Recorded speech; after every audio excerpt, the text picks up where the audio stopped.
আসসালামু আলাইকুম সুপ্রিয় দর্শকবৃন্দ, আপনারা এতদিন যাবত যেই ভিডিওগুলোর জন্য অধীর আগ্রহে বসে আছেন সেটা নিয়ে আজকে হাজির হয়ে গেলাম। এবং আজকের ভিডিওটি হচ্ছে ৭৫,০০০ টাকার প্রাইস সেগমেন্টে এমন একটি পিসি বিল্ড যেটার মাধ্যমে আপনারা 4K ভিডিও এডিট করবেন। বিশেষ দ্রষ্টব্য, আজকের বিল্ডে আমরা মনিটর ইনক্লুড করেছি এবং একই সাথে এতে ডেডিকেটেড জিপিও আছে। সো যদি মনিটর বাদে হিসাব করেন তাহলে আজকে আমরা ৬০,০০০ টাকার একটা পিসি বিল্ড করছি। আর আজকের বিল্ডের ভিডিও এডিটিং পারফরমেন্স সম্পর্কে বিস্তারিত আলোচনা আছে, সেটা আমরা ভিডিওর শেষের দিকে দেখতে পাবো। সো পুরো ভিডিওটি আপনারা অবশ্যই দেখবেন।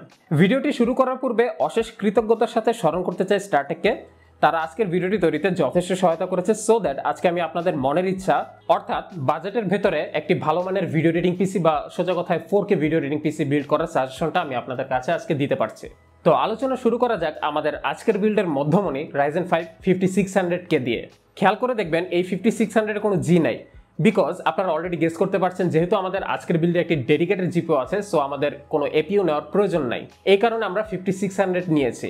আর এই প্রসেসরটি নেওয়ার আরও একটি বড় কারণ আছে, এবং সেটা হচ্ছে Ryzen 5 5600-এ আপনারা L3 ক্যাশ পাবেন 32 মেগাবাইট, যেটা সিম্পলি ক্রেজি। এই প্রাইস সেগমেন্টে কেউই এত বড় L3 ক্যাশ দেয় না। এমনকি আপনারা 5600G যেটা কেনেন সেটাতে মাত্র 16 মেগাবাইট ক্যাশ দেওয়া আছে। সেখানে এই প্রসেসরটাতে যেহেতু কোন প্রকার ইনবিল্ড জিপিইউ নাই, সো তারা এখানে এই ক্যাশের পরিমাণটাকে অলমোস্ট ডাবল করে দিয়েছে। মূলত এই L3 ক্যাশের পরিমাণটাই বেসিক্যালি 5600G এবং 5600 এর মধ্যকার সবথেকে বড় পার্থক্য। আর তাছাড়া এই প্রসেসরের বাদবাকি প্রায় সবই 5600G এর মতোই। প্রসেসরকে সঙ্গতিতে যুক্ত করেছি দুটো Team GeForce VULCAN TUF 8GB 3200 মেগাহার্জের র্যাম। ৪,৮০০ টাকার মধ্যেই এই দুটো র্যাম স্টিক আমাদের হয়ে গেছে। র্যাম প্রসঙ্গে দুটো কথা বলার আছে। Ryzen 5 5600-এ ইউজুয়ালি অফিসিয়ালভাবে 3200 মেগাহার্জ পর্যন্ত DDR4 র্যাম সাপোর্ট করে। এটা হচ্ছে অফিসিয়াল সাপোর্ট, যার মানে হচ্ছে আপনারা যদি 3200 মেগাহার্জ পর্যন্ত র্যাম ইনস্টল করেন তাহলে আপনার ওভারঅল সিস্টেমটা সবথেকে স্টেবল পারফরমেন্স আউটপুট দিবে। তবে এখানে একটা ব্যাপার আছে যেটাকে বলা হচ্ছে ইনফিনিটি ফ্যাব্রিক, যেটা এই রাইজেন প্রসেসরগুলোর ভেতরে থাকে। এখানে কিছু ব্যাপার আছে, এই ব্যাপারটা একটু কমপ্লিকেটেড, যেটা নিয়ে আজকে আলোচনা না করলেও চলে। তবে জাস্ট সারসংক্ষেপ করে যদি বলি তাহলে ব্যাপারটা এরকম যে আপনারা Ryzen 5 5600 এবং 5600G-তে সর্বোচ্চ 3600 মেগাহার্জ পর্যন্ত র্যাম ইউজ করতে পারবেন এবং 5600X-এ 4000 মেগাহার্জের DDR4 র্যাম ইউজ করতে পারবেন। তবে এটা আসলে একটু গ্যাম্বলিং, মানে অনেকটা লাকের উপরে ডিপেন্ড করবে। অনেকেই এই বিষয়গুলো বুঝবে না, সো আপনারা এত ঝামেলার মধ্যে না গিয়ে সোজা 3200 মেগাহার্জের দুটো র্যাম কিনে ফেলবেন এই বিল্ডের জন্য। আর যদি এই টেকনিক্যাল বিষয়গুলো আপনি ভালো করে বুঝেন তাহলে অবশ্যই আপনাকে ভালো এবং অ্যাকুরেট প্রোডাক্টটি সোর্সিং করে এই 5600 বা 5600G এর সাথে 3600 মেগাহার্জের র্যাম ইনস্টল করতে পারবেন। এই বিল্ডে প্রাইমারি স্টোরেজ হিসেবে যুক্ত করেছি Acer FA100 মডেলের 512GB NVMe Gen 3 SSD। এর দামটা হাতের নাগালে মাত্র 2800 টাকার মতো। এই ভেরিয়েন্টের 1TB SSDর দাম 5000 টাকার থেকেও কম। এনিওয়েজ, আমাদের এই 512GB SSDর যেই রিড রেট স্পিড অ্যাডভার্টাইজমেন্ট করা হয়েছে সেটা হচ্ছে রিড হচ্ছে 2500 মেগাবাইটস পার সেকেন্ড এবং রাইট হচ্ছে 1746 মেগাবাইটস পার সেকেন্ড। আর বাস্তবে আমরা কত পেয়েছি সেটা অবশ্যই আমরা বেঞ্চমার্ক সেকশনে আলোচনা করব।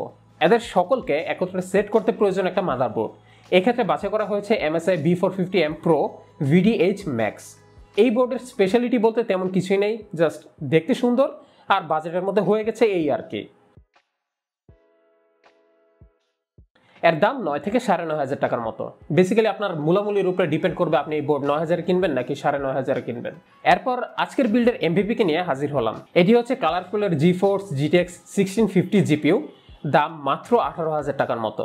এই জিপিইউতে পাচ্ছেন আপনারা 4GB GDDR6 VRAM, যেটা আমাদের ভিডিও এডিটিং এর কাজের জন্য মোর দেন এনাফ, যদিও বা গেমিং এর জন্য এটা আসলে এনাফ না। তবে আমরা গেমিংটাকে টার্গেট করে নিই, সো এটা আমাদের মাথা ব্যথার কারণ না আপাতত। এই জিপিইউতে দুটো ফ্যান আছে একে ঠান্ডা করার জন্য। এটা দেখতে একেবারেই ছিমছাম, হাতে নিলে অনেকটা চিপ ফিল মনে হয়। যাই হোক, কাজের কাজ হইলেই হইলো। পাওয়ার সাপ্লাই হিসেবে আমরা চুজ করেছি Antec CSK 450W 80+ bronze certified. আমাদের পুরো পিসির যে লোড সেই অনুযায়ী এটা যথেষ্ট। তবে আপনারা ফিচার প্রুফের কথা চিন্তা করলে 500 থেকে 550 ওয়াট নিতে পারেন। একে কেসের ভিতর অ্যাটাচ করার পর শুরু করতে হবে বাকি সবকিছু প্লেস করার কাজ। এক্ষেত্রে সিলেক্ট করা হয়েছে Antec AX90 mid tower case, দাম 6300 টাকা। এর বিল্ড কোয়ালিটি মোটামুটি ভালোই লেগেছে, কেসটা বেশ চ্যাপ্টা আর লম্বা। কেবল ম্যানেজমেন্ট খুব একটা ভালো লাগে নাই, তবে ভালো লেগেছে এতে বিল্ট ইন সামনে 3টা পিছনে একটা মোট 4টা RGB ফ্যান আছে আর RGB কন্ট্রোল করতে উপরে সুইচ দেওয়া আছে। তো এই হচ্ছে আমাদের ফাইনাল লুক।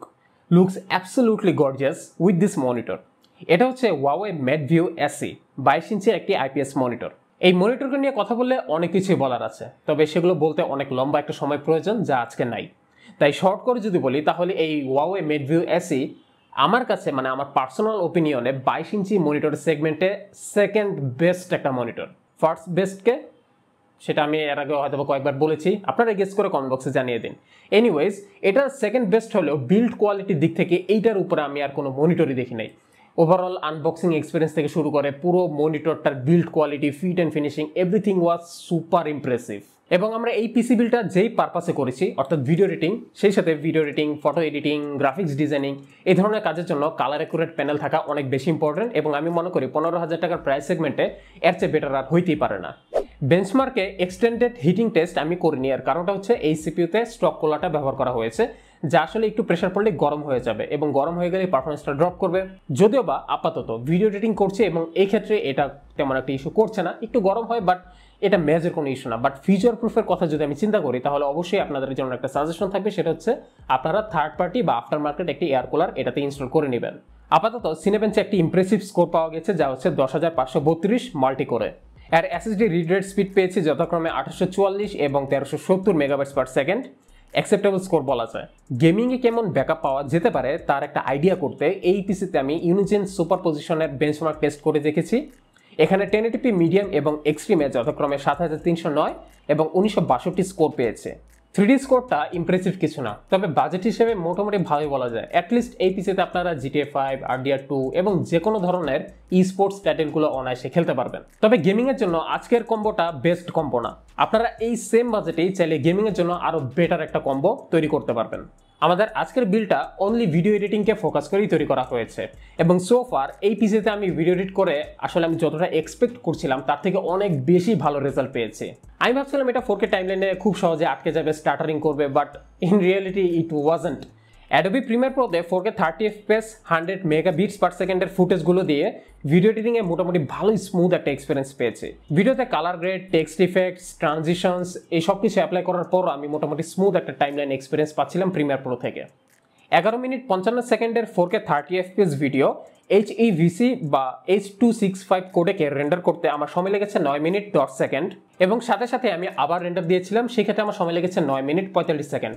সো আপনি দেখতেই পাচ্ছেন যে একটানা আপনি যখন একটু বেশি প্রেশার দিয়ে ফেলবেন তখন আপনার রেন্ডারের টাইম কিন্তু স্লো হয়ে যাবে just because of that cooler.